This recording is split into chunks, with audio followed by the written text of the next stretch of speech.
I'm gonna tell you since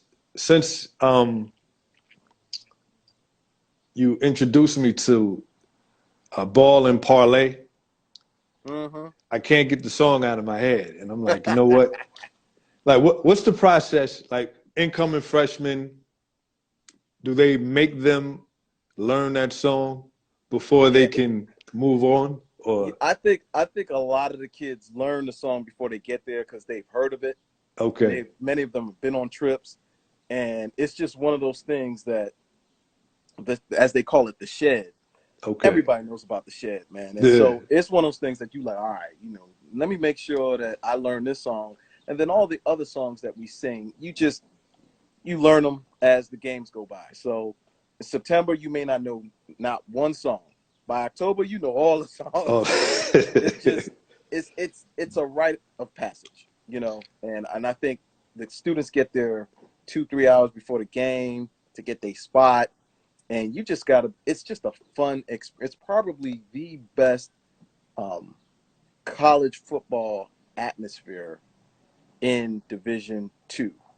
okay, I would say in in all the of football, but in the for country, now, okay, I'll say definitely Division 2 and possibly in HBCUs. Now I know we got some great FAMU and Jackson State and Tennessee State and Southern, and I know they live too. But our student section, for the size of our school, you can't beat that. You can't beat it. You can't beat it. all right. So first of all, I want to not first of all, but I want to take the opportunity to congratulate you on the success of the book, congratulate you on how well it's been received, and Thank you. congratulate you on putting together a book, creating, in a sense, marketing a flyer for a black university. Hmm. Myself working in education for over 15 years, Okay. we rarely ever promote black colleges and universities. And I mean, for a plethora of reasons, Yeah. financial aid and, Yep. they don't really give scholarships or whatnot. However, where there's a will, there's a way. But we rarely ever promote HBCUs, much less in high school. So they're not being promoted in middle schools and grammar schools.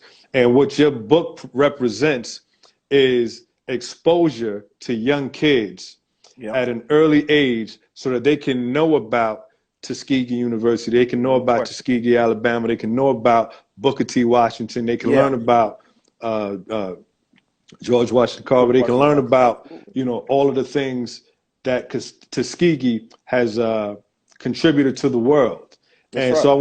I want to salute you for Thank you. creating such a book that has so much symbolism that goes along with it, other than being a great read. Because my kids, we actually bought the book. My kids love the book. Thank you. The Thank you. the Thank you. mother just commented on it not too long ago. Yeah. Yeah. Yeah. Yeah. But yeah, So so thank you for that. thank you. Thank y'all for support, man. It means everything to be able to have something in your mind, go ahead and write it, do it, get it published, and then to have somebody say, "Man, I really dug that." I don't care if it's two people. To be honest, I wasn't sure how many people would like the book, but the fact that you get people who give you positive Mm. reinforcement and feedback, man, it means the world. It really does. For anybody who's like, "Oh, I don't care if nobody buy the book," they lying. They lying. They lying. You Yeah, lying. No, yeah, no, you don't do it just to sell books. You do it because you got something to say and you want to have an impact. You want. I would love for 18 years from now, 10 years from now, 15 years from now, for a kid to say, "Man, it's nice meeting you. I found out about Tuskegee through a book called Hey Tuskegee." hmm And man, it made me ask questions, and it was one of those things that it made me go, maybe I should think about that school. consider. Yeah, Absolutely. consider, and that's the sort of impact that I dream about is really being able to educate young folks, because what George Washington Carver did for science. Like, if you read any of these agricultural books about planting and the things that made a difference, back in the 1900s, they all mention George Washington George Carver. Washington Carver. I was watching a show on Peanuts, and you would think that he actually invented the Invented the peanut. peanut. Man, they were like every third word was like, well, George Washington Carver. Well, George Washington Carver. And I was like, wow. And I went to Tuskegee, and it, but it's when you see and hear the impact, and then you learn of Henry Ford coming down to Tuskegee to go see George Washington Carver. Henry Ford of Yeah. Ford Motor Company. Come on, man. That tells you everything you need to know. We're not talking 2020, okay? We're not talking today. We're talking back in the day, early 19th century. So So it's incredible what they were able to accomplish. so you're still connected very much so to Tuskegee, correct? Yep, no doubt. And there was something that happened. I don't know if it was recent but it was something that involves. Can you explain what just went on with between yourself and Tuskegee and what Tuskegee has planned moving forward? Yeah, sure.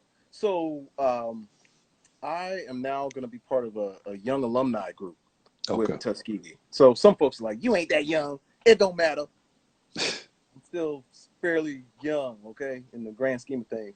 But we're going to be working with the university to not only identify potential donors, um, but to assist where we can in encouraging more alumni to give and support. Like really making a case on behalf of the school. So it's a volunteer effort. I'm excited about it because it's pretty much what I do for my full-time job. I mean, that's what I spend my time doing, which is raising money.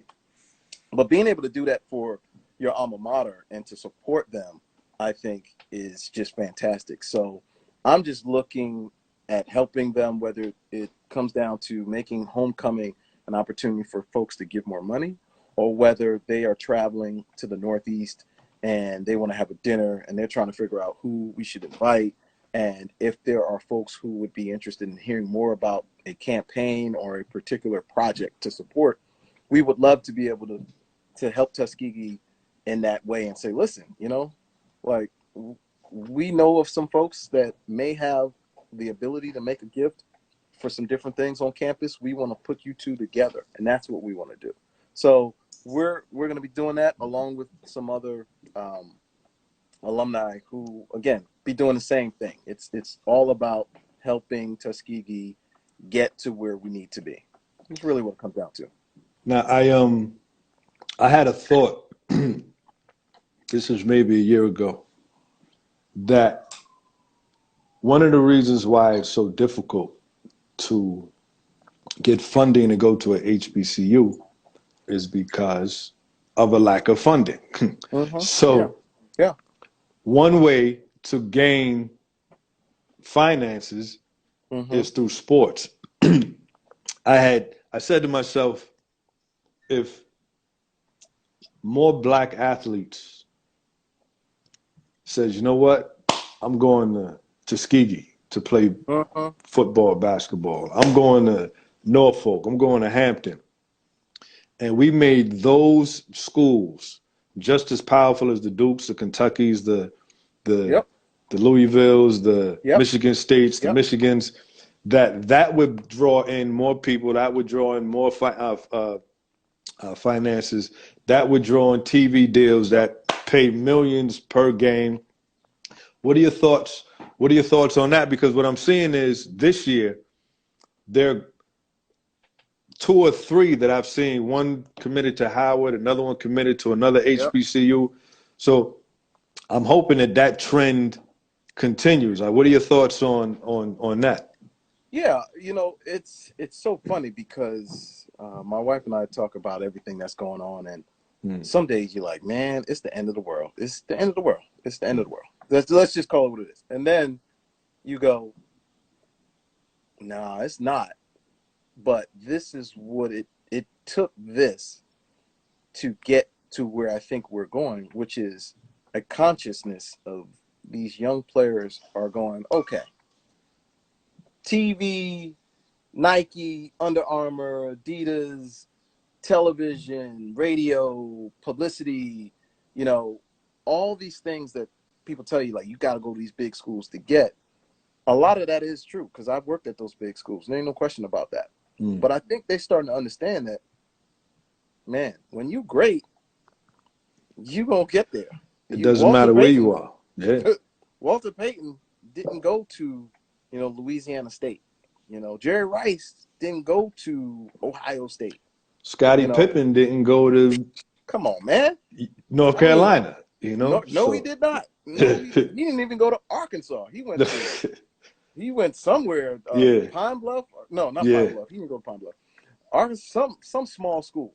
yeah. But the point is, with social media, with just technology, man, I think it's, if you got the talent, you will have the opportunity to play. And I think a lot of kids are starting to understand that. My well-being mentally is just as important as my physical being, because you go to the big schools like Ohio State. Trust me, they got weight programs, and they got 18 coaches for one thing. You're not gonna get that at Central State. You're not gonna get No, that at Tuskegee. not at But all. what you are gonna get is a coach that truly cares about you, and your well-being, and has made a commitment to you and your And family, your and can family. see themselves in you.